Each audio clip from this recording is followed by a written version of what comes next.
Hey there, if you are watching this, you probably already know that bringing a new baby home is one of the biggest transitions your family will ever go through. You prepare for the sleepless nights, the endless diaper changes, the sheer amount of laundry, and the absolute physical exhaustion that comes with a newborn. You probably even prepared the perfect nursery.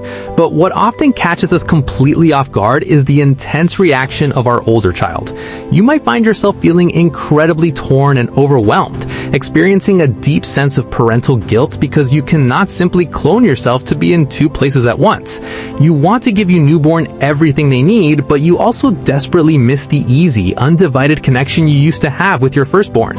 In our last video, we talked about why your older child might act out, regress, or even throw massive tantrums when the new baby arrives.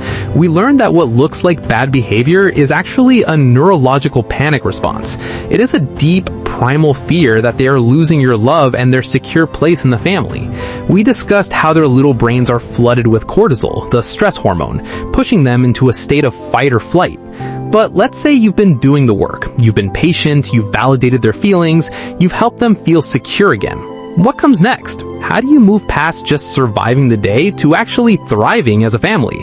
How do you take that initial jealousy and transform it into a lifelong loving bond? That is exactly what we're going to dive into today. I'm going to share some deeply effective psychology-backed strategies to help your preschooler and your new baby actually become best friends. Before we get into the practical steps, we need to understand a little bit about the psychology of connection. When a child feels jealous, their brain is operating from a place of scarcity. They think love is like a pie, and the baby just ate half of their slice.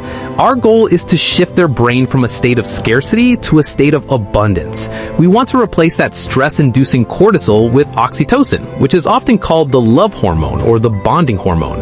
Oxytocin is released through positive social interactions, physical touch, and feeling like you belong to a group. So everything we do moving forward is designed to trigger that oxytocin release in your older child whenever they are around the baby. Strategy number 1 is to give them a meaningful job. When a new baby arrives, your older child suddenly feels very out of control. Their whole world has been turned upside down and they have zero say in the matter. They often feel replaced by this tiny, demanding stranger. You can completely counter this feeling of helplessness by giving them a real sense of purpose. Invite them to be your special helper. Now, this does not mean giving them chores, but rather inviting them into the caregiving process. Ask them to pick out the baby's pajamas for the night, have them fetch a clean diaper, or choose which story you're going to read together. When you do this, you're doing something very powerful in their brain. When they contribute to the baby's care, their brain shifts from feeling like a replaced, helpless victim to feeling like a capable, essential part of your family team. They begin to see the baby not as an intruder, but as their baby too. If they say no, or if they don't want to help, don't force it. Just casually leave the invitation open. Say something like, "That's okay, I'll do it this time, but my super helper can always join me later." Make it a privilege, not an obligation. Over time, that sense of autonomy and responsibility will bridge the gap between them and their sibling. Strategy number 2 is incredibly important, and it's all about catching them being good. As humans, our brains have a built-in negativity bias. We're wired to notice danger and problems before we notice things going well. As exhausted parents, this means we're often very quick to spot the misbehavior. We constantly find ourselves saying things like, "Don't touch the baby's face," or "Be careful," or "Stop being so loud."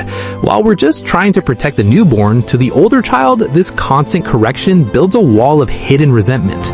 Every time they get near the baby, they get in trouble. Subconsciously, they start to associate the baby with negative feelings and reprimands. We have to flip this script. You need to intentionally look for those tiny, fleeting positive moments and amplify them. When your older child gently touches the baby's toes or simply sits quietly nearby while you're feeding, or even just hands you a toy, praise them specifically.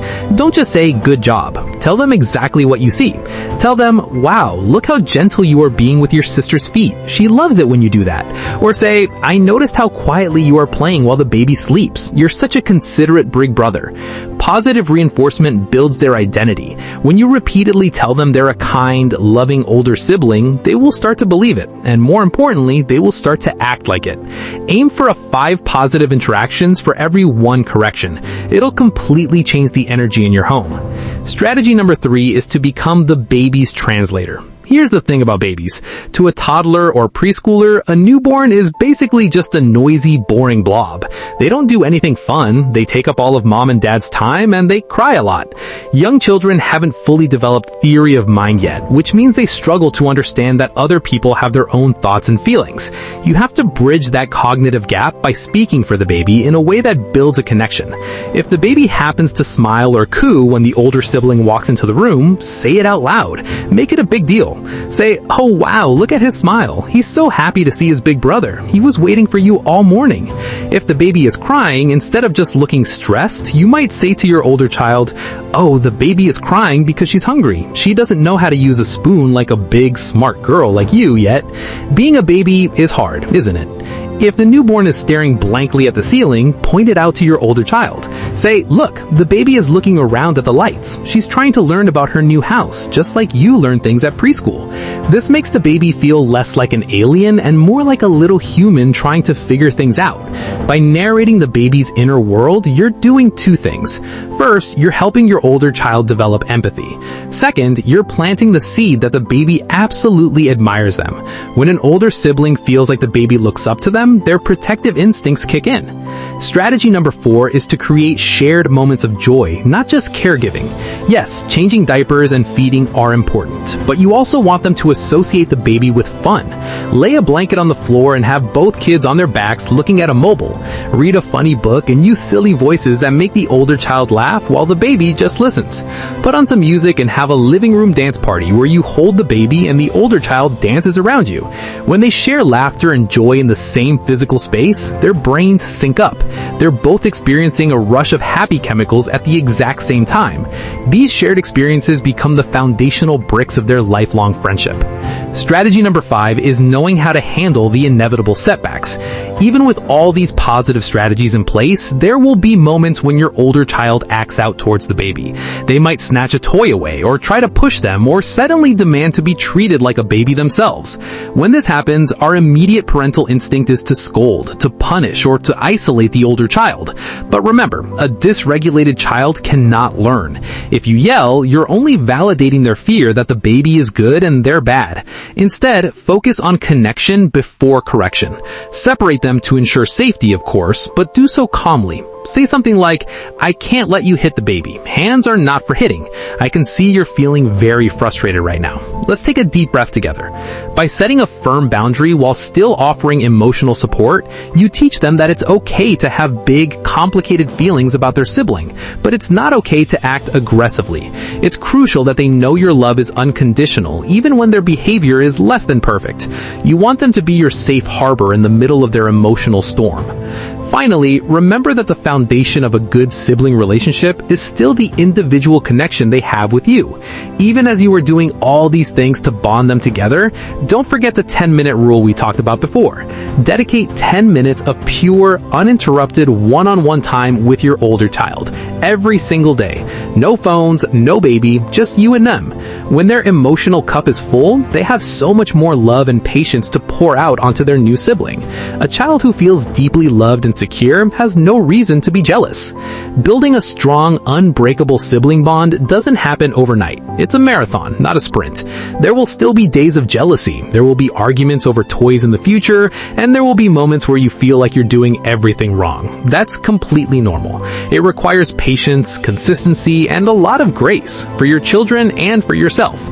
But by empowering them with a purpose, praising their gentleness, translating the baby's feelings, and creating shared joy, you're laying down the roots for a beautiful relationship that will last long after they leave your home.